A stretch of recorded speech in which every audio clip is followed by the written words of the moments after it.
de s'évader, mais qui dit balade dit pour certains mal des transports, ou bien encore à cette époque de l'année, rhume des foins. Alors pour les soulager de façon naturelle, eh bien voici ce matin les conseils du docteur Jacques Labesca, qui vient de publier Mes ordonnances de plantes. Bonjour docteur. Oui, bonjour. Alors vous allez voyager comme ça? Eh ben oui, parce que on a 3 jours là, à nouveau au prochain week-end. Certains parents d'ailleurs appréhendent le départ lors du pont du 8 mai, ou peut-être plus tard pour celui de l'Ascension, parce que leurs enfants ont l'habitude d'être malades en voiture. Comment y faire face? Oui, ça sent le vécu, ça. Est-ce que c'est ce qui vous arrive?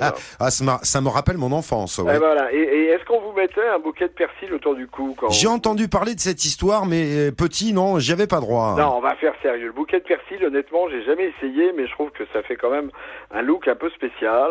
Et donc, on va éviter. Donc, moi, je leur conseille de prendre tout au long du voyage une infusion, parce que vous savez que le mal des transports, ça vient du fait que l'on ne voit pas l'horizon. On perd ses repères. Et donc, on a une espèce de trouble au niveau de l'oreille interne qui fait qu'on est un peu perdu, et notamment quand on lit quelque chose en voiture. Alors moi, je leur conseille de faire une infusion tout au long du voyage. Alors, ils peuvent la préparer le matin et la boire tout au long du voyage, de sauge, de menthe poivrée et d'oranger. Et ça, c'est remarquable. Et si vous voulez, il y a une autre formule qui est aussi simple, parce que les centres de vertige et les centres de repérage au niveau de l'horizon sont au niveau de la base des carotides, à la base du cou.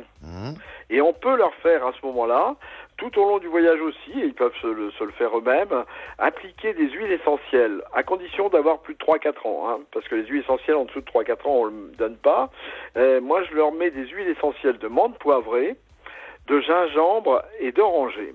Et alors là, je peux vous raconter une histoire qui est amusante, parce que vous savez, nous avons au-dessus de nos têtes en ce moment Thomas Pesquet. Exactement. Eh bien, Thomas Pesquet, il est sous gingembre. Il est sous gingembre parce que la NASA donne du gingembre contre le mal de l'espace. Alors, il y en a qui seraient juste de partir en balade au cours de ces ponts, à condition que les pollens ne viennent pas gâcher leur week-end. Comment soulager un rhume des foins, docteur? Alors moi, il y a une formule qui est très simple. Je leur demande d'appliquer à la base du nez ou de respirer les huiles essentielles de plantes. Et on respire donc de l'huile essentielle d'estragon et de l'huile essentielle de niaouli. Le niaouli, tous les deux sont de bons anti-inflammatoires et en même temps sont anti-allergiques. Donc on va respirer, ça va nettoyer le nez, ça va dégager les sinus et ça va faire en sorte qu'il n'y aura pas ce risque de sinusite après.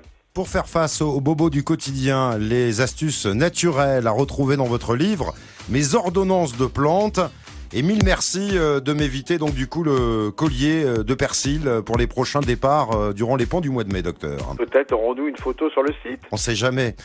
Si vous insistez. Bonne journée. À bientôt, bonne journée. Bon voyage. Martin Bonheur.